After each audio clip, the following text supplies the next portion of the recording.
What if I told you that some of the most powerful healing secrets ever discovered were not locked inside a modern laboratory or hidden behind a pharmaceutical patent? What if they were written down over 3,500 years ago on a piece of ancient papyrus by a civilization that most of us only associate with pyramids and golden masks? Here is what nobody talks about. The ancient Egyptians were not primitive healers guessing in the dark. They were organized, systematic physicians who documented patient symptoms, performed surgeries, and prescribed targeted treatments using natural compounds they had spent generations studying. And modern science spent most of the last century calling their work superstition. Then, something started happening inside research laboratories that nobody expected. Scientists began testing those ancient remedies one by one, and the results kept coming back with the same uncomfortable conclusion. The Egyptians knew exactly what they were doing. Today, we are walking through 20 of those remedies together. These are not myths, these are not folk tales. These are real plants with real science behind them that real people used to heal real sicknesses long before modern medicine existed. Subscribe now because we post videos like this every week. Stick around for number 12 because that remedy was prescribed for depression and low mood in 1500 BC, and a clinical trial published just a few years ago confirmed it works at a level that forced researchers to compare it directly against pharmaceutical antidepressants. And number 19 is what ancient oncology researchers are only beginning to catch up to right now. Let us start from the very beginning. If you walked into an ancient Egyptian physician's treatment room, one substance would be present at nearly every single procedure. It was not imported from a distant land. It was not reserved for royalty. It was honey. Egyptian medical texts prescribed honey for infected wounds, skin ulcers, burns, and eye conditions. They applied it directly to injuries and used it as a base for mixing other medicinal compounds. And here is the detail that genuinely stops people in their tracks. Honey found inside sealed Egyptian tombs has been tested by modern scientists. After more than 3,000 years, it was still edible, still antimicrobial, still active. Modern research has now confirmed exactly why. Honey produces hydrogen peroxide through an enzymatic reaction. It creates an environment so acidic and so low in moisture that most bacteria simply cannot survive in it. Clinical studies have demonstrated that medical grade honey is effective against wound infections, including certain antibiotic resistant strains that modern medicine struggles to treat. The Egyptians did not know about hydrogen peroxide or enzymatic reactions or bacterial resistance. They just observed over generations that wounds treated with honey healed better than wounds that were not. And they wrote it down. 3,000 years later, hospitals are using honey-based wound dressings in burn units and surgical wards. The Egyptians were there first. When archaeologists studied the records of workers who built the Great Pyramids, they found something that genuinely surprised them. These workers were not slaves driven by fear. They were organized laborers, and among the rations they received every single day was garlic, not as a flavoring, as medicine. Egyptian physicians prescribed garlic for heart conditions, infections, parasites, and general weakness. The Ebers Papyrus references garlic in over 20 separate prescriptions. Modern science spent decades dismissing garlic as folk medicine. Then the research started accumulating, and it became impossible to ignore. Clinical studies confirmed that garlic reduces blood pressure, improves cholesterol levels, fights bacterial and fungal infections, and supports cardiovascular health through multiple biological pathways simultaneously. The sulfur compounds inside garlic, particularly allicin, have been shown to work against certain bacteria that have developed resistance to standard antibiotics. The pyramid builders were receiving daily doses of one of the most thoroughly proven natural medicines on earth. They just did not have the laboratory equipment to explain why it worked. They only knew that it did. The Egyptians did not call aloe vera a healing plant. They called it the plant of immortality. That title was not given casually. Egyptian medical texts documented aloe for burns, skin inflammation, infections, and digestive problems. Queens used it as part of their daily health routines.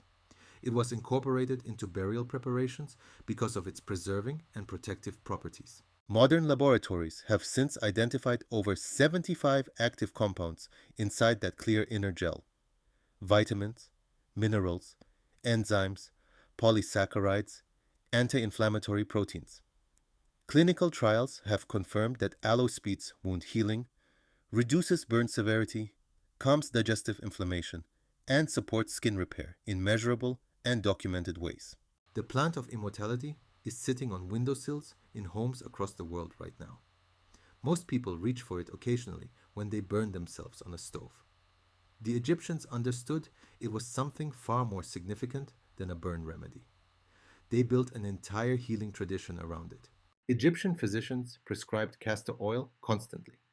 It appears throughout the Ebers, papyrus, as a treatment for digestive problems, constipation, skin conditions, eye inflammation, and as a general cleansing agent for the body. For a long time, modern medicine dismissed the internal use of castor oil as outdated and potentially harmful. Then, researchers took a closer look at the compounds inside it. Ricinoleic acid, the primary active component of castor oil, has been shown to have genuine anti-inflammatory effects. Studies have confirmed its effectiveness as a stimulant laxative. Research into its topical applications has demonstrated real results for skin hydration, wound healing, and inflammation reduction.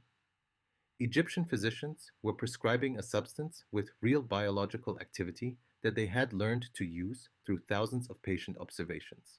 Egyptian castor plants have been found in tombs dating back over 4,000 years. They were not experimenting blindly. They were prescribing a substance with real biological activity learned through thousands of careful patient observations. Long before aspirin was synthesized in a laboratory, long before pharmaceutical companies packaged pain relief into a small white tablet, Egyptian physicians were prescribing willow bark for pain, fever, and inflammation. It is documented. It is in the texts. They knew it worked. What they did not know was why. What they could not see was that willow bark contains salicin, a compound that the human body converts into salicylic acid.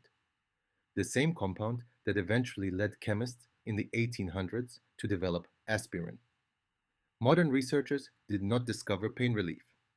They isolated and synthesized something that Egyptian physicians had already been prescribing for millennia.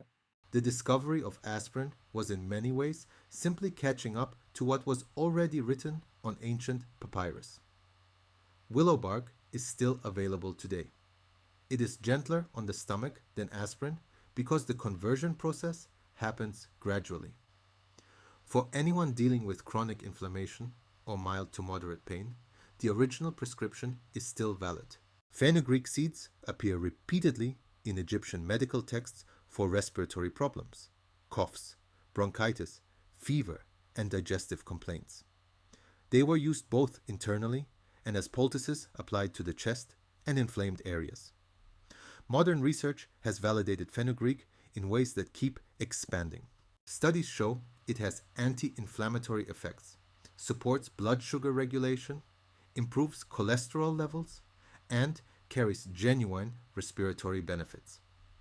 The seeds contain compounds called saponins and mucilage that soothe irritated mucous membranes throughout the respiratory and digestive tracts. More recent research has explored fenugreek for testosterone levels and hormonal health, finding real and measurable results that have made it a focus of sports and endocrine research. Egyptian physicians prescribed it for chest congestion. Modern researchers are now studying it for metabolic syndrome, hormonal imbalances, and inflammatory conditions. The seed has not changed. Our understanding of everything it does is still growing. Egyptian temples burned frankincense constantly. Most people assume this was purely ceremonial, a sacred aroma for sacred spaces. But Egyptian physicians also prescribed frankincense medicinally for arthritis, for inflammatory conditions, for wounds that would not heal, for respiratory problems. The resin from the Boswellia tree was understood to have healing properties that went far beyond its fragrance. Modern clinical research has since confirmed that boswellic acids inside frankincense resin are genuine and powerful anti inflammatory compounds.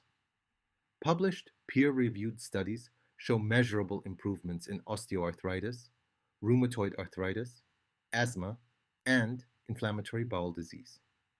The anti inflammatory mechanism works at the molecular level, targeting specific enzymes that trigger inflammatory cascades throughout the body. Pharmaceutical anti inflammatory drugs often work through similar pathways, but come with documented risks to the stomach, liver, and cardiovascular system. Frankincense does not carry those same risks. The Egyptians burned it in every temple, not just because it smelled sacred, but because the smoke itself had therapeutic effects on everyone who breathed it. That was not spiritual symbolism. That was practical medicine dressed in ceremonial clothing. Cumin seeds found their way into Egyptian medical texts as a treatment for digestive complaints, bloating, gas, and gastrointestinal infections. They were also used in food preservation because Egyptian physicians understood that cumin had properties that prevented spoilage. What they were observing, without the vocabulary to describe it, was antimicrobial activity. Modern research has confirmed that cumin contains thymoquinone and other compounds with genuine antibacterial and antifungal effects. Studies have demonstrated that regular cumin consumption supports blood sugar regulation and improves cholesterol levels. Its digestive benefits have been validated in clinical settings. The same seeds that prevented food from rotting were prescribed internally to prevent the digestive system from being overwhelmed by harmful microbes. Coriander appears in Egyptian medical texts for digestive problems, urinary tract complaints, and as a general purifying herb. Seeds have been discovered inside tombs dating back over 3,000 years. The ancient Egyptians clearly valued it enough to carry it into the afterlife. Modern research shows coriander has antimicrobial and antioxidant properties. Studies have demonstrated that coriander extract may help lower blood glucose levels and support liver function. There is ongoing research into its potential role in heavy metal detoxification, which aligns closely with the purifying uses that Egyptian physicians documented thousands of years ago.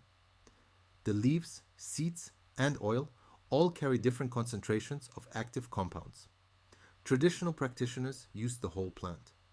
Modern researchers are still working out which part does what. Egyptian physicians used thyme for respiratory infections, chest congestion, and as an antiseptic for wounds and skin conditions. Thyme extracts have even been found in the embalming compounds used to preserve mummies, chosen specifically because of its preserving and antimicrobial properties. Modern research on thyme has been extensive and consistently positive. The essential oil contains thymol, a compound with proven antibacterial, antifungal, and antiviral activity. Clinical studies have shown thyme syrup to be as effective as certain pharmaceutical cough medications for bronchitis and upper respiratory infections. A plant that Egyptian embalmers trusted to preserve human bodies for thousands of years is now being confirmed as an active antimicrobial agent by modern microbiology. Onions were so important in ancient Egypt that some historians believe they were used as currency at various points. They were given to workers, they were offered to gods, and they were prescribed consistently by physicians for infections, respiratory problems, digestive complaints, and as a general immune supporting food. Modern research has identified quercetin as one of the primary active compounds in onions. This flavonoid has demonstrated anti-inflammatory, antiviral, antibacterial, and antioxidant effects in numerous clinical studies. Research has associated regular onion consumption with reduced cardiovascular disease risk, lower cancer risk, and improved bone density. The Egyptians were handing onions to their sick patients, not out of tradition or ritual, but because they had observed across generations that people who consumed onions regularly got sick less often and recovered faster. Modern immunology is now producing the research that explains exactly why that observation was correct. This is the one I mentioned at the beginning, and I want you to understand the full weight of what I'm about to tell you. In 1500 BC, Egyptian physicians were prescribing saffron for low mood, grief, anxiety, and what we would today recognize as depressive symptoms. They documented it, they refined the dosing, they observed the outcomes, and they kept prescribing it because it worked. Modern psychiatry spent most of its history ignoring plant-based mood treatments in favor of synthetic pharmaceutical compounds. Then, researchers began running clinical trials on saffron supplementation. The results were striking enough to be uncomfortable for certain corners of the pharmaceutical industry. Multiple clinical trials have now demonstrated that saffron supplementation produces measurable improvements in mild to moderate depression and anxiety. Some studies have compared it directly against pharmaceutical antidepressants and found comparable results with significantly fewer side effects. Saffron contains compounds called crocin and safranal that appear to influence serotonin metabolism in the brain.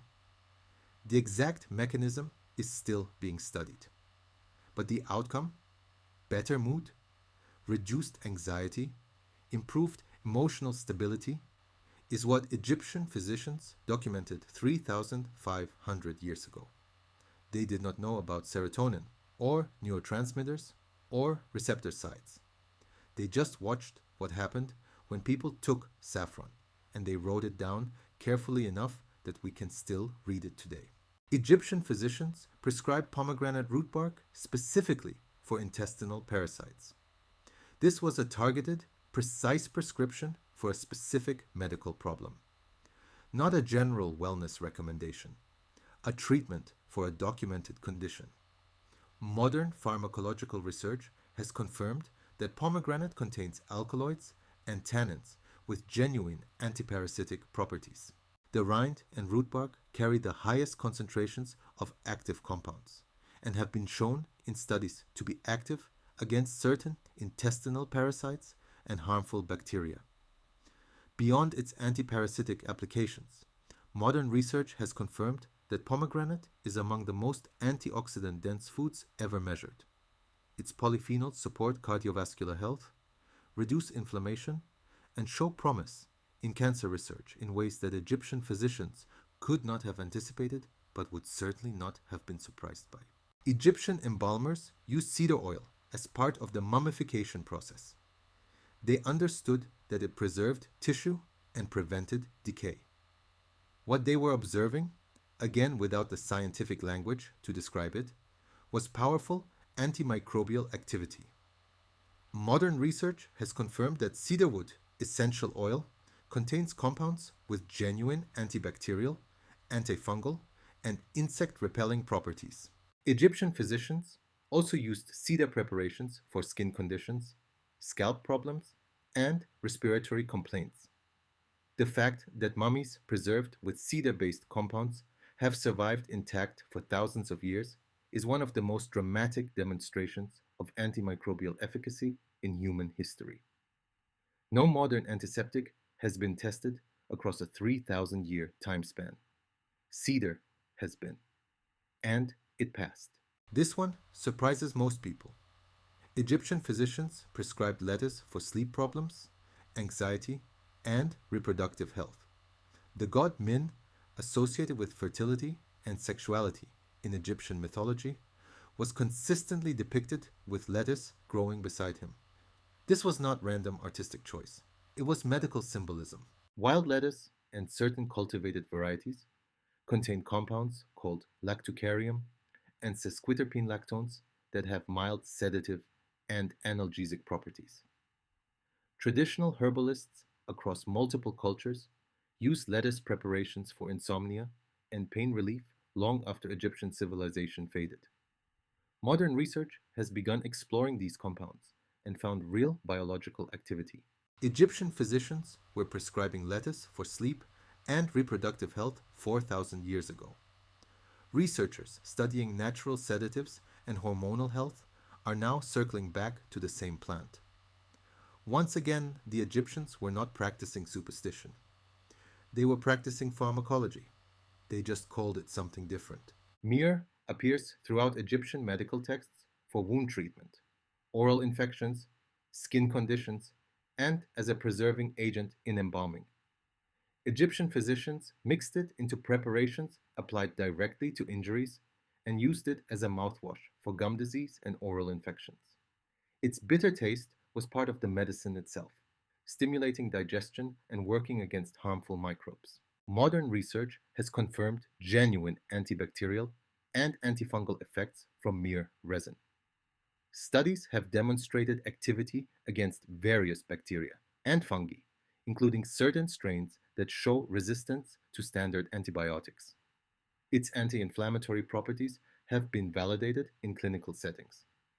Egyptian dentistry, which was surprisingly advanced, relied heavily on myrrh-based treatments for the oral infections that were extremely common in a population that ground grain with stone and frequently damaged their teeth. Peppermint and spearmint appear in Egyptian medical texts for digestive complaints, nausea, flatulence, and headaches. Egyptian physicians understood that mint had a calming effect on the digestive system and a cooling pain-relieving effect when applied externally. Modern clinical research has validated nearly all of these applications with remarkable precision. Studies have shown peppermint oil to be genuinely effective for irritable bowel syndrome, reducing abdominal pain and bloating in controlled clinical trials. The menthol compound has been confirmed to relax smooth muscle in the digestive tract and reduce spasms. For headaches, topical peppermint oil has been studied against acetaminophen and shown comparable efficacy for tension headaches in some trials. The cooling sensation is not just comfort. It has measurable effects on pain perception pathways. Egyptian physicians were prescribing mint for the exact conditions that modern clinical research has now confirmed it treats. The gap between their observations and our validation is 4,000 years. The conclusion is identical. Egyptian physicians prescribed flaxseed for digestive inflammation, constipation, and skin conditions. Flax was also a major agricultural crop in ancient Egypt, woven into linen, pressed for oil, and consumed as medicine. Modern research has made flaxseed one of the most studied plant foods in nutritional science. The seeds are among the richest plant sources of omega-3 fatty acids, specifically alpha-linolenic acid, which has demonstrated anti-inflammatory effects across numerous clinical studies. Flaxseed also contains lignans with antioxidant and hormonal balancing properties that researchers are actively studying for cancer prevention applications. Clinical studies have confirmed benefits for cardiovascular health, cholesterol levels, blood sugar regulation, and digestive function. This is the one I saved near the end for a reason. Black seed, Nigella sativa, was found in the tomb of Tutankhamun. It appears in Egyptian medical texts with a frequency and reverence that sets it apart from almost everything else in their entire pharmacopoeia.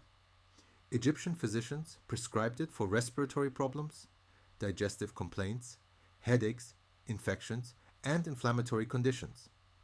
The ancient saying that eventually became associated with it across multiple cultures states that black seed is a remedy for everything except death. Modern researchers began studying that claim with appropriate skepticism. What they found has generated more published scientific papers on a single plant than almost any natural compound in recent research history. Black seed oil contains thymoquinone, a compound that has demonstrated anti-inflammatory, antimicrobial, antioxidant, anti-diabetic, and anti-cancer properties in laboratory and clinical studies. Research has shown genuine effects on blood pressure, blood sugar regulation, cholesterol levels, immune function, and allergic conditions. The oncology research is where things become genuinely startling. Studies have identified mechanisms by which temoquinone appears to interfere with cancer cell growth and survival in laboratory settings. Clinical research is still in early stages, but the results have been significant enough that major research institutions are now funding dedicated black seed studies. A remedy found in a pharaoh's tomb, prescribed by physicians 3,500 years ago, currently being studied by oncologists at research universities. The Egyptians called it a remedy for everything except death. Modern researchers are working to find out exactly how close to accurate that description really was. Egyptian art depicts blue lotus flowers constantly, at banquets, in religious ceremonies, in medical illustrations. The flower appears so frequently across such a wide range of contexts that researchers spent years debating what role it actually played. The answer, when it finally emerged from careful analysis of medical texts and chemical studies of ancient residues, was more medically significant than most people expected. Blue lotus contains apomorphine and nuciferine, compounds with genuine psychoactive and therapeutic properties. Apomorphine is actually used in modern medicine today as a treatment for Parkinson's disease and certain other neurological conditions. Nuciferine has demonstrated antipsychotic and dopamine modulating effects in research studies. Egyptian physicians prescribe blue lotus preparations for anxiety, sleep problems, pain relief, and as part of ceremonial healing practices. The physiological effects they were observing and documenting were real. Modern neuroscience is now examining those same compounds for applications in neurological and psychiatric medicine. Once again, the Egyptians were not practicing superstition. They were practicing pharmacology. They just called it something different. Here is what I want you to sit with after hearing all 20 of these. The Ebers papyrus was written around 1550 BC. The Edwin Smith papyrus, which documents surgical procedures with a level of anatomical precision that shocked modern surgeons when it was first translated, is even older. These were not witch doctors waving smoke over sick patients. These were physicians. Systematic, observational, evidence-based physicians who documented what worked, refined their techniques, and passed their knowledge carefully from generation to generation. Modern medicine dismissed their work for most of the last 2 centuries. We assumed that because they lacked our technology, they lacked our understanding. We were wrong. What the Egyptians had was something that modern medicine sometimes undervalues. Thousands of years of careful human observation. Generations of physicians watching what happened when specific plants were given to specific conditions and recording the results honestly. We have better tools now. We have microscopes and mass spectrometers and randomized controlled trials. But the observations those tools keep confirming were already written down on papyrus in a language that took us centuries to even learn to read. The ancient Egyptians were not behind us. In many ways, they were simply ahead of us in directions we had not yet thought to look. And the remedies they documented are still here, still available, still working exactly as they described, waiting for us to stop being surprised by that and start paying closer attention. If you found this valuable, hit subscribe. I make videos like this regularly, diving deep into topics that most health channels get wrong. Drop a comment below, telling me which of these 20 remedies surprised you the most. And if you have tried any of them, share your experience. I read every single comment and I genuinely want to hear from you. And one last thought to leave you with. The most powerful medicine is knowledge. 1,000 years ago, healers who understood these plants were the difference between life and death. Today, that same knowledge is available to anyone willing to learn. The ancient Egyptians left it for us in plain sight. All we have to do is look.